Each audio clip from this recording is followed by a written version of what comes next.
माना कि कोई वस्तु एक समान ए त्वरण से गतिमान है चित्र के अकॉर्डिंग। t बराबर 0 पर इसका इनिशियल वेलोसिटी है v नॉट और t बराबर t पर इसकी फाइनल वेलोसिटी है कितनी v और त्वरण कितना है a। चित्र से वक्र के अंतर्गत आने वाला क्षेत्रफल हमने देखा O से T के बीच का क्षेत्रफल भाई यही तो था। ये देखिए ऐसा, तो ये O से और T के बीच का क्षेत्रफल ही तो था। चलिए इसको मैंने दो पार्ट में डिवाइड भी कर लिया था। जहां बना था ये A B C, तो त्रिभुज ABC का क्षेत्रफल प्लस आयत AC, इस बिंदु को नाम दिया था D, DO का क्षेत्रफल। आया समझ में? अब देखिए, अब हम करते हैं, हमें टोटल क्षेत्रफल चाहिए। तो त्रिभुज के क्षेत्रफल का फॉर्मूला क्या होता है? अगर किसी को नहीं पता तो लिख लीजिए। त्रिभुज का क्षेत्रफल होता है 1/2 आधार गुना ऊंचाई। होता है नहीं होता? होता है। और आयत का क्षेत्रफल क्या होता है? आयत का क्षेत्रफल होता है लंबाई गुना चौड़ाई। होता है ना, लंबाई इंटू चौड़ाई। अब आपको डायग्राम से आधार निकालना है, ऊंचाई निकालनी है, नीचे वाले डायग्राम की लंबाई निकालनी है, चौड़ाई निकालनी है और यहाँ पे पुट करनी है। तो चलिए डायग्राम पे बैक आते हैं और समझते हैं कि आधार, ऊंचाई, लंबाई, चौड़ाई क्या होगी। आप देखिए, इस डायग्राम को मैं क्लियर कर देती हूँ वापस, ताकि आप लोग इसको अच्छे से समझ पाओ, नोट भी कर पाओ। अब देखो, चलिए हमें क्या करना है, त्रिभुज उठा लाइए, इस त्रिभुज को इधर उठा लाइए साइड में। भाई हम अपना डायग्राम क्यों बिगाड़े, हम साइड में उठा लाते हैं, नाम भी हम वही दे देंगे जो है। ये पॉइंट है, इसके ऊपर कितनी वेलोसिटी है v, ये पॉइंट के ऊपर कितनी है v नॉट। अब देखो, ये है ऊंचाई, ये त्रिभुज की ऊंचाई है और ये इसका क्या है, आधार। AC तो आपका आधार है और BC क्या है, ऊंचाई। इसका 1/2 कर देंगे तो इसका क्षेत्रफल मिलेगा। अब AC, ये रहा AC, बताओ ये AC इसके बराबर है या नहीं? और ये कितना है, ये 0 है, ये T है। T में से 0 को घटाए तो T बचा, तो ये कितना आ गया T, यानी कि हमें आधार मिल चुका है। चलिए अब ऊंचाई निकालते हैं। ऊंचाई है ये, अब देखो ये पूरी है V, है या नहीं? इसको हमने V कहा है, ये इतनी सी है V नॉट। भाई ये V नॉट पॉइंट है तो ये पूरी दूरी V नॉट ही तो हुई। तो बताओ ये कितनी होगी, V माइनस V नॉट। तो इसकी ऊंचाई कितनी हो गई, V माइनस V नॉट हुई ना। तो बताओ त्रिभुज का क्षेत्रफल आसानी से मिल गया, V minus V naught into T/2। अब निकाल लेते हैं आयत, भाई साथ साथ यही कर लेते हैं। चलो आयत को उठा लो। अब ये रहा आयत, ये बिंदु है A, ये बिंदु है C D O। ये दूरी कितनी है डायग्राम से, V नॉट है या नहीं? और ये दूरी कितनी है T। तो आयत का क्षेत्रफल होता है लंबाई इंटू चौड़ाई, तो T इंटू V नॉट। चलिए आप वैल्यू पुट कर दे, समझ में आ गया? अब अपने वहां फॉर्मूले पे जाते हैं और वैल्यू पुट कर देते हैं। चलिए अब देखिए ये रहा, तो ये मैंने यहाँ पे वैल्यू पुट कर दी, half V minus V naught into T, ये तो हो गया पूरा त्रिभुज का, प्लस V नॉट T, ये हो गया आयत का। और ये प्लस कर दिया तो टोटल किसका आ गया, पूरे इसका 0 से T के बीच के क्षेत्रफल। अब हम जानते हैं, उठाइए अपना टैबलेट पॉइंट और यहाँ लाके रख दीजिए कि VT ग्राफ का जो क्षेत्रफल होता है वो हमें हमेशा डिस्प्लेसमेंट देता है। और आपको ये लिखना भी है, क्योंकि आपने कौन सी टैबलेट खाई है ये एग्जामिनर को थोड़ी पता पड़ेगा, उसको बताओगे जब भी तो पता पड़ेगा कि भाई ये टैबलेट खाई थी तो उसका रिजल्ट ये आया था ना। तो बस रख दीजिए। तो बताओ ये विस्थापन हो गया, और विस्थापन को मैंने क्या नाम दे दिया, x। तो ये पूरा फॉर्मूला किसके बराबर हो गया, x के। तो यहाँ से निकल के आ गया x, जहाँ x क्या है, वस्तु का विस्थापन। चलिए अब हमने इतना काम कर लिया है, अब हमें डायग्राम से कुछ लेना देना नहीं है।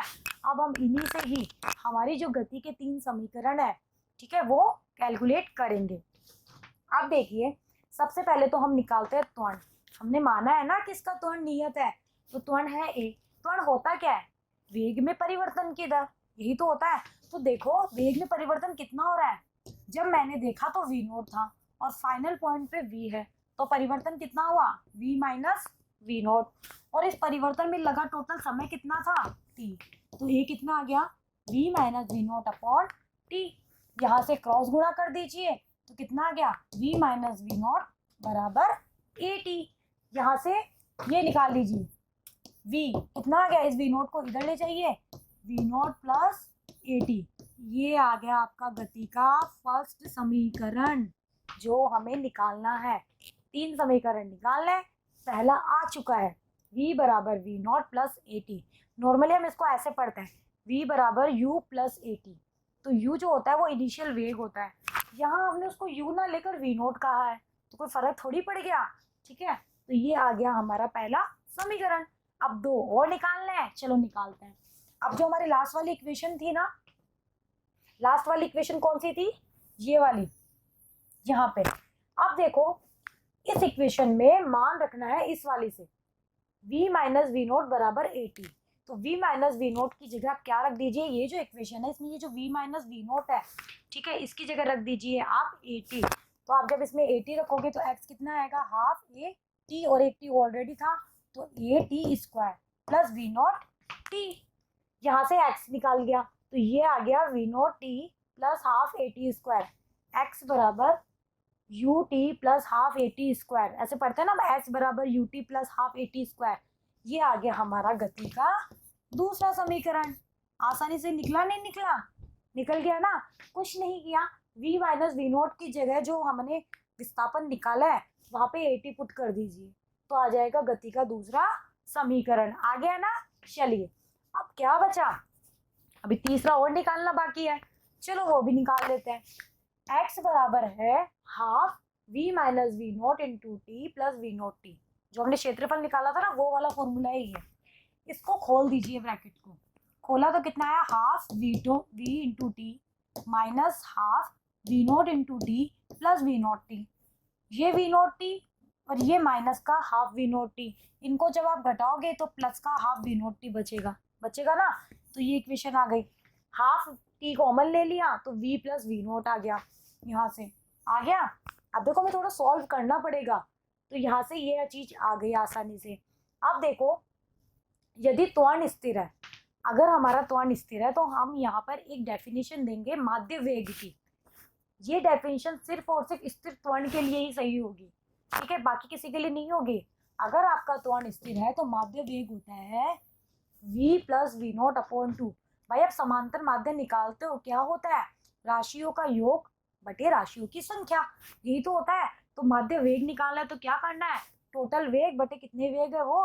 तो देखो ये रहा, किसी वस्तु का माध्य वेग, इसको हम v बार से लिखते हैं, औसत वेग को भी इससे लिखते हैं, माध्य वेग भी इसी से, उसके प्रारंभिक और अंतिम वेग के समांतर माध्य के बराबर होता है। यानी कि v बार कितना होता है, v प्लस वी नोट बटे 2 होता है, ठीक है। ये आपको थोड़ा अलग से यहाँ पे लिखना होगा, लेकिन ये डेफिनेशन सिर्फ और सिर्फ कांस्टेंट एक्सीलरेशन के लिए ही वैलिड है, तो ये भी आपको ध्यान रखना होगा। चलिए अब ये हो गया विस्थापन x और माध्य वेग v नोट से होता है। अब यहाँ से हमने क्या किया, ये आ गया v बराबर v प्लस वी नोट बटे 2। अब ये जो इक्वेशन नंबर 7 आई है इसको उठा के इक्वेशन 6 में रख दीजिए। कहाँ है इक्वेशन 6, ये रही। v प्लस वी नोट की जगह v बार लिखा जा सकता है, ना, इंटू 2 भी आएगा, ठीक है। तो ये आ गया यहाँ से 2 इंटू ये आ गया, और 2 से 2 कट गया, तो x कितना आ गया बच्चों, v बार t। ये देखिए यहाँ से इसकी वैल्यू निकाल लूँ, v प्लस वी नोट कितना है 2v बार, और इस 2v बार की वैल्यू यहाँ पे पुट कर दीजिए, ये रही। यहाँ पे 2v बार पुट किया, 2 से 2 कट गया, और ये v बार इंटू टी आ गया, और ये x बराबर है। समझ में आ रहा है। चलिए तो ये आ गया ये। अब देखो इस इक्वेशन से आपको क्या पता चल रहा है कि जो विस्थापन होता है वो आपके माध्य वेग की वजह से होता है, कि जो विस्थापन हो रहा है वो माध्य वेग v बार से हो रहा है। चलिए इतना हमें समझ में आ गया। अब क्या करना है, t बराबर 0 पर हमारा वेग कितना था, v नोट, ठीक है, और t बराबर t पर कितना है, v, और त्वरण हमारा कितना है, a। यहाँ त्वरण कांस्टेंट है तो त्वरण को हो, चाहे औसत त्वरण को हो या माध्य त्वरण को हो, एक ही बात होगी। तो हम यहाँ पे a बराबर a बार लिख सकते हैं, क्योंकि त्वरण हमारा क्या है, कांस्टेंट है। अब देखो त्वरण क्या है, v minus V naught upon T, है ना, ये तो लिखा है हमने, v minus V naught upon T, ये त्वरण की डेफिनेशन है। यह त्वरण a बार के बराबर होगा, क्योंकि हमारा त्वरण क्या है, नियत है। अब यहाँ से a बार की वैल्यू कितनी आ गई, v minus V naught upon T, तो यहाँ से टी की वैल्यू निकाल लो। टी बराबर आ गया v minus V naught upon A bar, और ए बार की जगह ए भी लिखा जा सकता है ना, तो बस यहाँ पे ए लिख दिया। अब क्या करना है आपको ये काम करना है कि ये जो इक्वेशन 10 से हमने जो टी की वैल्यू निकाली है ना, इस वैल्यू को उठा के जो हमने x बराबर वी बार टी ये निकाला है अभी इसमें यहाँ टी की वैल्यू पुट कर दीजिए। बस ये सब कुछ यहाँ लिखा हुआ है कि किस इक्वेशन से कहाँ वैल्यू पुट करी है। आप जब कॉपी में खुद से करेंगे ना तो आपको इजीली समझ में आ जाएगा। देखो, एक टीचर के करवाने में और एक खुद के हैंड ओवर करने में बहुत फर्क होता है। जब तक आप खुद से इस चीज़ को वापस हैंड ओवर नहीं करेंगे आपको डेरिवेशन बिल्कुल भी समझ में नहीं आएगा, इसलिए खुद से इसको वापस करना है। तो आप क्या करिए, ये टी की वैल्यू यहाँ से उठाइए और पुट कर दीजिए। तो एक्स बराबर वी बार टी था, वी बार की वैल्यू कितनी है, V plus V naught by two. T की वैल्यू कितनी है, ये रही V minus V naught by A. अब देखो ये कोई फॉर्मूला बन रहा है, एक फॉर्मूला पढ़ा है आपने मैथ्स में, ए प्लस बी इंटू ए माइनस बी क्या होता है, ए स्क्वायर माइनस बी स्क्वायर होता है ना। आप इसको सॉल्व करोगे तो भी आपको यही रिजल्ट मिलेगा, और ये डायरेक्ट फॉर्मूला भी होता है। तो ये A plus B A minus B, तो क्या कर दो फॉर्मूले से, ए स्क्वायर तो बी का square minus B square V naught का स्क्वायर, नीचे 2 इंटू ए गुणा हो गए।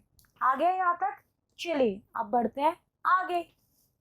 अब देखिए वी स्क्वायर बराबर, अब देखो यहाँ से जो ये इक्वेशन आई ना इसको क्रॉस गुणा कर दो, क्रॉस गुणा कर दिया तो हमारे पास में आएगा वी स्क्वायर बराबर V naught square plus 2ax। देखो कैसे आया, 2ax आ गया, और ये वी स्क्वायर है, इस वी नॉट स्क्वायर को इसके पास लिया है तो प्लस में बदल गया, तो यहाँ से ये इक्वेशन आ गई। और यही जो इक्वेशन है ये होती है गति की तीसरी समीकरण, वी स्क्वायर बराबर यू स्क्वायर प्लस 2as। हम ऐसे पढ़ते हैं, यहाँ एस की जगह है एक्स, यू की जगह है वी नॉट, तो ये आ गई गति की तीसरी समीकरण। तो हमने क्या किया है, हमारे पास यहाँ पर टोटल कितनी क्वांटिटी थी, 5। कौन कौन सी, टी, वी नॉट, ए और एक्स, है ना। तो इन इक्वेशंस में ये 3 संबंध हमने निकाल लिए। पहला समीकरण क्या था, v बराबर V naught plus A T, इसे कहा जाता है गति का फर्स्ट समीकरण। दूसरा क्या था, x बराबर V naught plus half A T square, इसे कहते हैं गति का दूसरा समीकरण। तीसरा क्या है, वी स्क्वायर बराबर V naught square plus 2as, इसे कहते हैं गति का तीसरा समीकरण। तो ये आ गए हमारे 3 समीकरण। तो हमें यही तो फाइंड आउट करने थे कि एक समान त्वरण से एक सरल रेखीय गति करती हुई वस्तु के 3 गति के समीकरण हमें निकालने थे, जो हमने फाइंड आउट कर लिए हैं।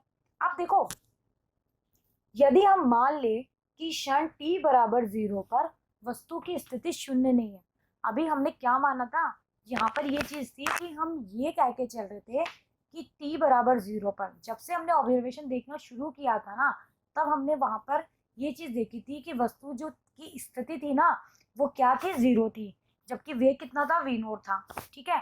लेकिन अगर हम ये कहें कि जब हमने देखना शुरू किया तब वस्तु कुछ दूरी तय कर चुकी थी, है ना, तो उस कंडीशन में आपको कुछ नहीं करना है।